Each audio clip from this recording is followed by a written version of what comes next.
दोस्तों, वीडियो को शुरू करने से पहले डिस्क्लेमर कि वीडियो सिर्फ और सिर्फ एजुकेशनल पर्पस के लिए है। इन्वेस्टमेंट एडवाइस आपको यहाँ पे नहीं दी जाती है, तो वीडियो को देखना सीखने के हिसाब से। अब देखिए दोस्तों, निफ्टी पे आते हैं। सबसे पहले आज के दिन मार्केट ने गिरावट के साथ में क्लोज किया। निफ्टी की बात करें 120 पॉइंट्स नीचे, आधे % की मंदी आप इसमें नोट कर सकते हैं। 25,517 के आसपास की क्लोजिंग है, लेकिन ओपन मार्केट के अंदर ये 25,470 के आसपास चला गया था। लेकिन क्लोजिंग बेसिस पे चलो थोड़ी सी रिकवरी के साथ में निफ्टी ने क्लोज कर दिया 25,500 के ऊपर जाके, विच इज़ गुड। लेकिन आधे % नीचे आके इसने क्लोजिंग दी है। निफ्टी बैंक भी नीचे था। मिड कैप ने अच्छा परफॉर्म कर दिया, 350 पॉइंट्स का जंप है। स्मॉल कैप की बात करें 100 पॉइंट्स की तेजी है।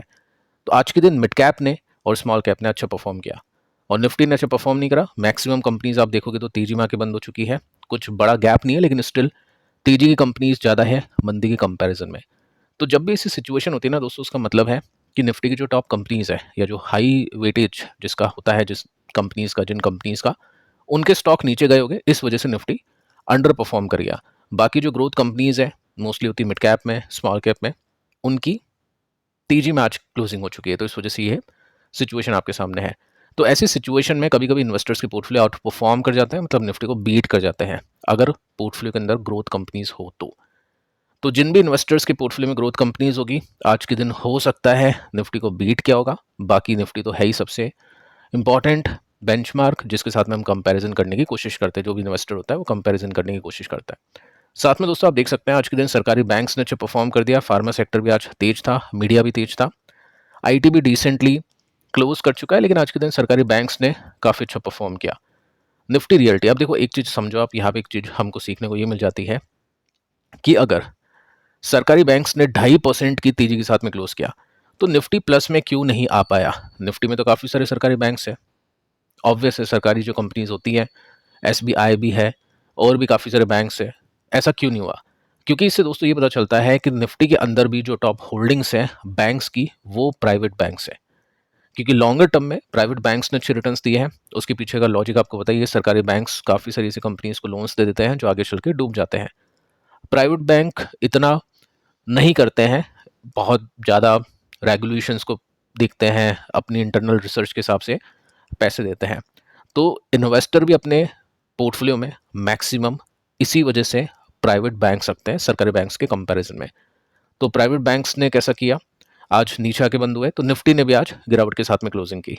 तो ये चीज़ सीखने की है। शॉर्ट टर्म के अंदर बहुत सारी चीज़ें हो सकती हैं, किसी बैंक की एकदम से एसेट क्वालिटी सुधर गई, जैसे एसबीआई के अंदर अब ये सिचुएशन दिख रही है, तो ठीक है चल पड़े अब। लेकिन जैसे भी कुछ ना कुछ स्कैम निकल जाएगा, तो सबसे पहले ये बैंक आगे आते हैं कि इन्होंने उनको पैसे दिए हैं। बाकी चलो ठीक है, सब कुछ नीचे, आधे सेक्टर नीचे, आधे सेक्टर आज ऊपर आके बंद हो चुके हैं। अब देखते हैं क्या सिचुएशन थी आज के दिन मार्केट की। सबसे पहले देखिए दोस्तों, फ्राइडे के दिन मार्केट ने अच्छा परफॉर्म किया था। वॉल स्ट्रीट हाई पर बंद हुआ था। मैंने आपको वीडियो के अंदर भी डेटा दिया था, जिसके अंदर हमने चेक किया कि यूएस के मार्केट ऑल टाइम हाई पर गए। S&P 500 की बात कर सकते हैं, डाउ जोन्स की बात कर सकते हैं, नेस्टे की बात कर सकते हैं, ठीक है। साथ में अपने मार्केट ने भी प्लस में खुलने की एक उम्मीद दी थी, आप देख सकते हैं यहाँ पे, लेकिन प्लस में खुला, उसके बाद में एकदम से गिरावट आ गई। अब इसके पीछे के रीजंस देखिए यहाँ पे मेंशन कर रखे हैं। वैसे गिरावट के पीछे के रीजन तो मैं आपको बता चुका हूँ, कुछ कंपनीज के स्टॉक नीचे गए, बाकी सब कुछ ठीक है। ग्रोथ कंपनीज के स्टॉक कुछ कुछ चले हैं या मैक्सिमम चले हैं। ग्लोबल सिचुएशन ठीक है। जियोपॉलिटिकल टेंशन थोड़ी सी कम हो चुकी है। एफआईज का इन्फ्लो अभी ठीक ठाक सा देखने को मिल रहा है। साथ में दोस्तों आप देख सकते हैं कि डीआईज ने अभी इस मार्केट के अंदर अच्छी खासी बाइंग की है और एफआईज अपने शॉर्ट को कवर कर रहे हैं। ये साफ साफ यहाँ पे देख सकते हैं। शॉर्ट कवरिंग आपको बता चुका हूँ कि जब भी मार्केट एफआईज को लगता है कि गिरेगा, तो पहले वो बेचते हैं। उसके बाद में जब मार्केट नीचे जाता है तो उसको कवर करते हैं बाय करके, और जैसे ही बाय करेगा ऑब्वियसली मार्केट को थोड़ा सा पुश मिलेगा, पुल मिलेगा, ऊपर की तरफ बढ़ने की कोशिश करेगा मतलब। तो ये सीन अभी के समय मार्केट के अंदर दिख रहा है कि एफआईज अपने शॉर्ट्स को कवर कर रहे हैं, क्योंकि उनको लग रहा है कि गिरावट हो चुकी है कंप्लीट। अगर उनको ऐसा लगता है कि गिरावट यहाँ से और भी हो सकती है, तो अपने शॉर्ट को अभी कवर नहीं करते, विच इज़ वेरी गुड। और ठीक है, यहाँ पे आप देखोगे तो मेंशन कर रखा है कि टेक्निकल चार्ट भी निफ्टी का ब्रेकआउट शो कर रहा है 5 वीक की रेंज में, जो हम ऑलरेडी डिस्कस कर चुके हैं। आगे चल के बताने की कोशिश और आपको की जाएगी चार्ट के जरिए। देखो प्राइस मैं आपको नहीं बता सकता हूँ, क्योंकि कोई कॉल टिप रिकमेंडेशन यहाँ पे नहीं है, जस्ट मैं आपको सिखा रहा हूँ कि पैटर्न्स कैसे कैसे होते हैं और उसका क्या क्या मतलब होता है। साथ में दोस्तों आप देखोगे ना, तो यहाँ पे मार्केट ने गिरावट के साथ में क्लोजिंग दी। रीजन मेंशन कर रखा है प्रॉफिट बुकिंग साथ में, और आप सेक्टर्स को देख सकते हैं कौन कौन से सेक्टर्स आज नीचे थे। सिलेक्टिव कंपनीज के स्टॉक्स में बाइंग हो चुकी है, मिड कैप स्मॉल कैप्स में। बाकी ठीक है, ये जो महीना है ना, ये बहुत ज़्यादा वॉलेटाइल होने वाला है। काफ़ी सारे इवेंट्स हैं, टैरिफ को लेकर भी कुछ बड़ी अपडेट्स आएगी, उसके साथ में हम वॉर का क्या निष्कर्ष निकलता है वो भी देखेंगे। सबसे बड़ी जो चीज़ होगी ना वो होगी नंबर्स। आज के दिन काफ़ी सारी कंपनीज ने बता दिया है कि उनके नंबर्स कब आने वाले हैं। मैं आपको बता चुका हूँ कि कैसे आप चेक कर सकते हैं आपकी जो भी कंपनीज होगी उनके नंबर्स कब आने वाले हैं। screener.in पे देख सकते हैं, स्टॉक एच करके एक एप्लीकेशन है उसको देख सकते हैं, बीएससी रिजल्ट कैलेंडर, ये गूगल पे आप लिखोगे तो वहाँ पे आप चेक कर सकते हैं। तो ठीक है, ये आपको होना चाहिए पता आपकी जो भी कंपनीज है कि आप नंबर्स को कैसे देख सकते हैं। नंबर्स आएंगे तो मैं आपको बता ही दूंगा कि कैसे नंबर से एक्सपेक्टेशंस के साथ में हम करेंगे कंपैरिजन, जो भी डेटा होता है उसके साथ में हम चेक करेंगे। अब देखिए दोस्तों, एक बड़ी खबर यहाँ पे आती हुई देखने को मिल रही है जो कि आफ्टर मार्केट क्लोजिंग आई है, तो इसका इम्पैक्ट होगा कल के दिन। यूएस के मार्केट अभी ठीक है, उसका भी इम्पैक्ट होगा पॉजिटिवली, लेकिन ये जो न्यूज़ है ये खराब है। आईआईपी इंडेक्स जो ग्रोथ है वो हो चुकी है स्लो। आप देखोगे यहाँ पे मेंशन कर रखा है कि ये एक्सपेंड हुई है जस्ट 1.2% मई के महीने में, लोवेस्ट है 9 महीनों के अंदर। तो बहुत ही कम ग्रोथ देखने को मिली है। कंपैरिजन करके चलते हैं। अब यहाँ पे देखिए क्वेश्चन ये बन सकता है कि कितनी एक्सपेक्टेशंस थी, तो वो भी डेटा मेरे पास में है, मैं आपको बता देता हूँ। यहाँ पे ऊपर की तरफ आप नोट करिए, 4 बजे के आसपास की न्यूज़ है और इसमें आप नोट कर सकते हैं कि ग्रोथ मिली है ओनली 1.2% की, जो कि लोअर देन लास्ट ईयर है, यानी कम है पिछले साल से जो कि 2.70% का था। एस्टिमेट से नीचे है, एस्टिमेट थी 2.3% की, तो एस्टिमेट से नीचे है यानी खराब है। अब देखो ये होता क्या है, ये सब आपको बताइए। इंडस्ट्रियल प्रोडक्शन है तो कितना प्रोडक्शन हो रहा है उसमें कैसी ग्रोथ है, ऑब्वियस से ज़्यादा प्रोडक्शन होगा तो अच्छा माना जाएगा, कम होगा तो उसके पीछे काफ़ी सारे रीजंस होते हैं। देखो ऐसा नहीं होगा कि हमेशा ये प्रोडक्शन का आंकड़ा कम आया तो मार्केट क्रैश होगा, ऐसा नहीं होता है। इसके पीछे रीज़न क्या है, वो प्ले करता है स्टॉक मार्केट को ऊपर या नीचे करने के लिए। जैसे आपने देखा एग्जाम्पल के लिए कि यूएस की जीडीपी गिरी थी, क्रैश हुई थी, मार्केट गिरा नहीं, उसके पीछे एक रीज़न था टैरिफ। ठीक है, कि इंपोर्ट हुआ, एक्सपोर्ट कम हुआ, ये सब चीज़ें चलते हुए जीडीपी गिरी, बट मार्केट को फर्क नहीं पड़ा क्योंकि वो एक्सपेक्टेड था। अब यहाँ पे भी एस्टिमेट तो है, लेकिन उसके हिसाब से जैसे जीडीपी में भी एक्सपेक्टेशन से कम गिरा था, कमाई थी जीडीपी, स्टिल मार्केट नहीं गिरा। तो यहाँ पे देखते हैं कल क्या होता है। रीज़न दोस्तों बताना चाहूँगा कि स्लो डाउन, अभी आप देख ही सकते हैं, टैरिफ भी एक रीज़न है इसके पीछे का। प्लस एक और पॉइंट आपको बताना चाहूँगा कि जैसे जैसे जिस भी कंट्री में ग्रोथ होती है ना, तो उसका इन्फ्लेशन भी ग्रोथ के साथ में बढ़ता रहता है। अगर आप ये सोचोगे इन्फ्लेशन नहीं हो, महंगाई नहीं बढ़े, तो भूल जाओ, स्टॉक मार्केट से पैसा आपको बनेगा ही नहीं, स्टॉक मार्केट आपका ग्रो ही नहीं करेगा। तो प्रोडक्शन गिरने का मतलब ये भी है कि आपका इन्फ्लेशन गिर रहा है तो आपका प्रोडक्शन भी गिरेगा, क्योंकि इन्फ्लेशन ये सब चीज़ें डिमांड के ऊपर डिपेंड करती हैं। डिमांड ज़्यादा होगी, प्रोडक्शन ज़्यादा होगा, प्रोडक्शन ज़्यादा होगा तो महंगाई ज़्यादा होगी। अब प्रोडक्शन कम हुआ है, डिमांड भी कम हुई है, उसके लिए इन्फ्लेशन को भी कम होना पड़ेगा। तो यहाँ पे पॉजिटिव ये है कि प्रोडक्शन गिरता है तो रेट कट की एक्सपेक्टेशंस बढ़ जाती हैं, और ये बढ़ता है तो इन्फ्लेशन भी बढ़ता है, लेकिन ग्रोथ भी आती है। देखो प्लस माइनस दोनों पॉइंट्स हैं। तो कल देखते हैं, यहाँ पे एस्टिमेट से नीचे डेटा है। आपको क्या लगता है कि कल किस तरह से मार्केट परफॉर्म कर सकता है, इसको लेकर कमेंट करके बता सकता है।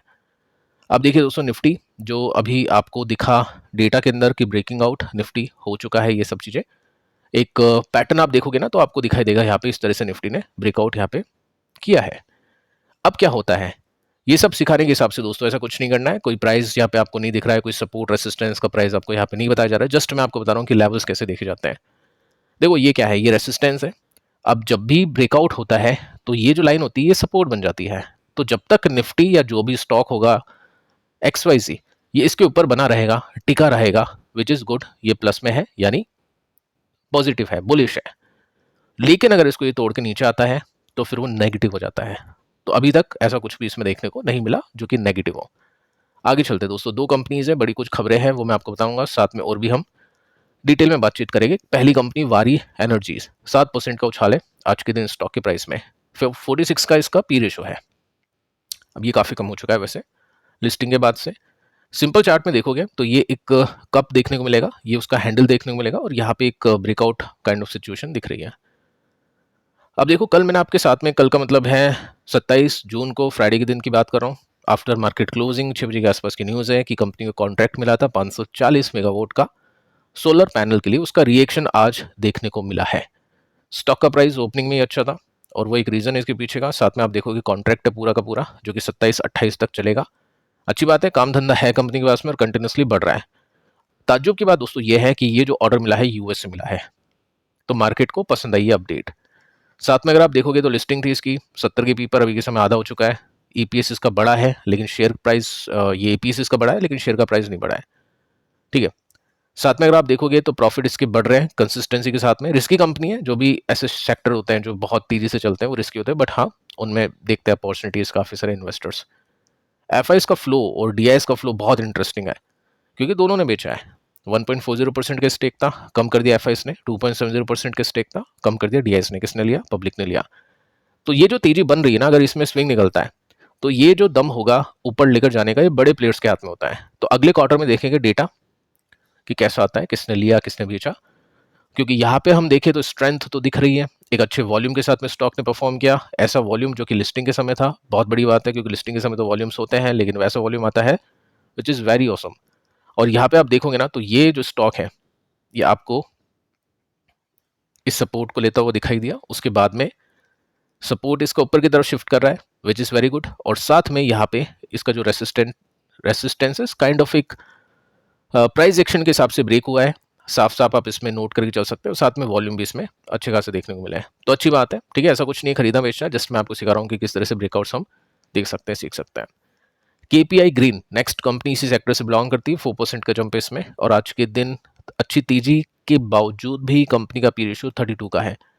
अब ये जो भी हाइप वाली कंपनीज थी ना, ये अभी के समय कम हो चुकी है। अब इसका एक रीजन मैं आपको बता देता हूँ सबसे पहले, और इसके अंदर आप यहाँ पे नोट कर सकते हैं। मार्केट खुलने से पहले की न्यूज़ है 8 बजे के आसपास की, उसका इम्पैक्ट देखने को मिला है कि कंपनी ने फॉर्म की है SVP KPIN clean power LLP, जो काम करेगी रीन्यूएबल एनर्जी प्रोजेक्ट्स के अंदर। इसको अप्रूवल कब मिला था? अप्रूवल मिला था 20 जून को, 10 दिन पहले आप इस न्यूज़ में देख सकते हैं। ठीक है, तो यहाँ पे इसकी वजह से कंपनी के स्टॉक ने 4% का जंप दिखाया। यहाँ पे भी आपको कप और हैंडल पैटर्न देखने को मिलेगा।